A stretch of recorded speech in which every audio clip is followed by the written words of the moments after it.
Okay, one might say I've completely lost it at this point, but let me explain why I'm dressed like this and what we're doing today.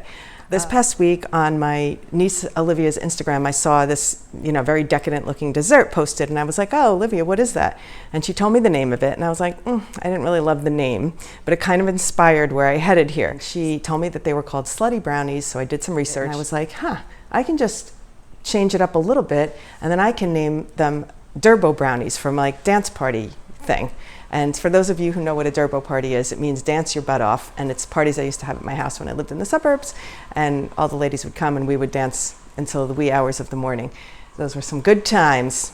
Anyway, so I decided to name the brownies Durbo Brownies for the purposes of this episode and dress like I was getting ready for a dance party and record the whole thing baking in my dance party outfit, complete with my dance party shoes, which I'm going to share with you here, and then I'm going to put them on, and I'm going to film the entire episode wearing these shoes.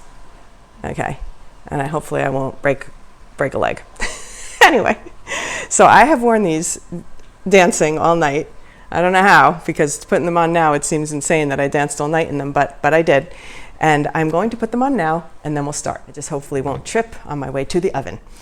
I've never specifically made this brownie recipe before, and I'm going to kind of experiment a little, but I love to do that, so let's get started. First, I gotta put the shoes on. Be right back. Okay, I just got a whole lot taller. First, we're gonna soften the butter, and we're gonna start with a layer of cookie dough on the bottom. I'm going to prepare a 9x13 pan with, Julie will be happy, parchment paper. I have 2 pieces of parchment paper going crisscross, and they're going to overlay the sides of the pan. I've got 2 sticks of softened butter, and we're going to do the cookie layer. I'm going to use my chocolate chip cookie recipe from the other video, so I'm going to just do it quickly right now. We'll start with 2 of our little 1/4 cup ones, 2 scoops of white sugar. Got 3 scoops of the brown sugar. 1, 2, just getting 3. We'll give that a stir. Cream it nicely. I have preheated the oven to 350 degrees. Add some vanilla. Whoop, a little splash. 1 egg. Un huevo.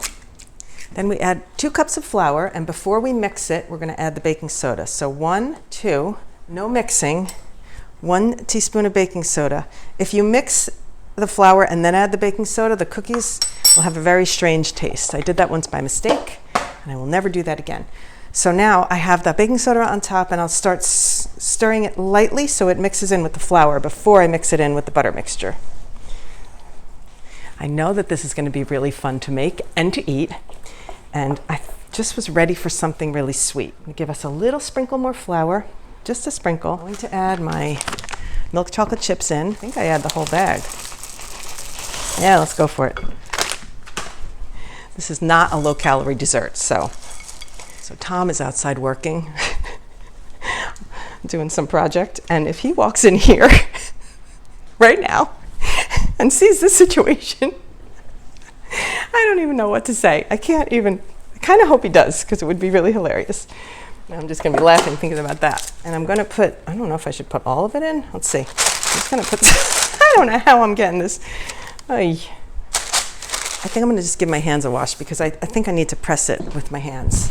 Yeah, this way it gets all the way into the corners, and I'm sorry for the noise. The next step is to place the cookies on top. I brought double stuffed Oreos. I thought also it would be fun to do a row with the white double stuffs. I also bought these Nutter Butter for the peanut butter lovers. I'll do 1 row of Nutter Butter cookies. I thought I would lay some Reese's peanut butter cups on like a last row and see how that works inside. I'm going to start with the double stuffs, and I'm going to press them into the cookie dough right next to each other, very tightly next to each other. Then I'm going to do 2 rows of the white Oreos.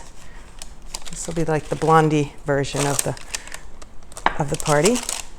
And then I'll do a row of Nutter Butter. And then for the peanut butter cup lovers, I'm going to just do the last little row of peanut butter cups. Now the next thing is to make the brownies. So I'm going to do that in a separate bowl. Brownie mix. You can make brownies from scratch, but quite frankly, I never think they taste as good as the box mix. So why make your life complicated? Buy a nice box mix. And I'm going to follow the recipe on the back. Because it's in Spanish. This is so funny. Well, here's the English, but look, right? I went right to this side, and I'm like, wait, the whole thing's in Spanish. Perfecto. So we need dos huevos, 2 eggs. Wow, how did I end up with a Spanish brownie mix? I don't even know. Very appropriate. We're going to pour the brownie mix in. I'm going to follow the recipe for fudgy brownies, not cake-like brownies. 1, 2, and a half a cup of oil, but I'm going to use butter. Since we're going with a decadent dessert, I'm going all the way. So I'm going to use a stick of softened butter. So let me just soften that up quick.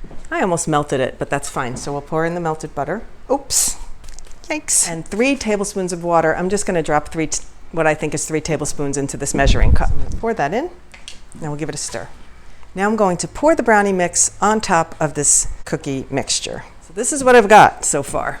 And I say so far because normally this is where it ends and I go into the oven with it. What I thought I would do for fun and for experimenting is try some toppings. None of the recipes that I Googled about this had any toppings on it, but I thought, well, I'll do just sections so we could do an experiment and see what works. So on the peanut butter part, I'm going to try some Reese's Pieces. Then on one part of the Oreo, I'm going to sprinkle some M&Ms. And then finally, I'm going to do a row of the regular ice cream sprinkles, Julie's favorite. I'm going to try and hit the area where the vanilla Oreos are. So that's going to be fun. I'm going to just do it like this and see what happens. I don't want to ruin the whole thing in case the toppings aren't really a good idea.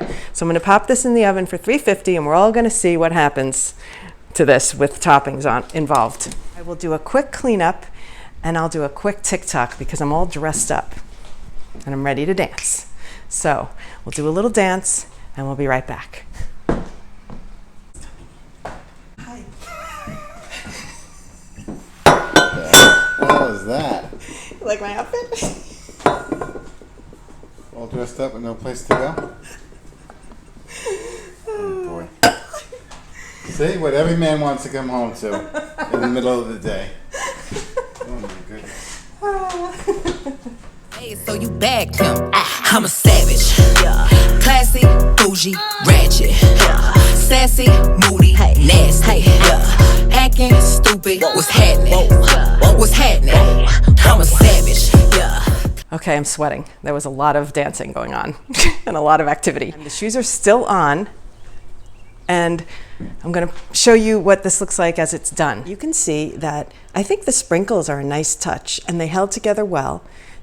The M&Ms and Reese's Pieces kind of sank, but sprinkles would be a party happening, a Durbo party.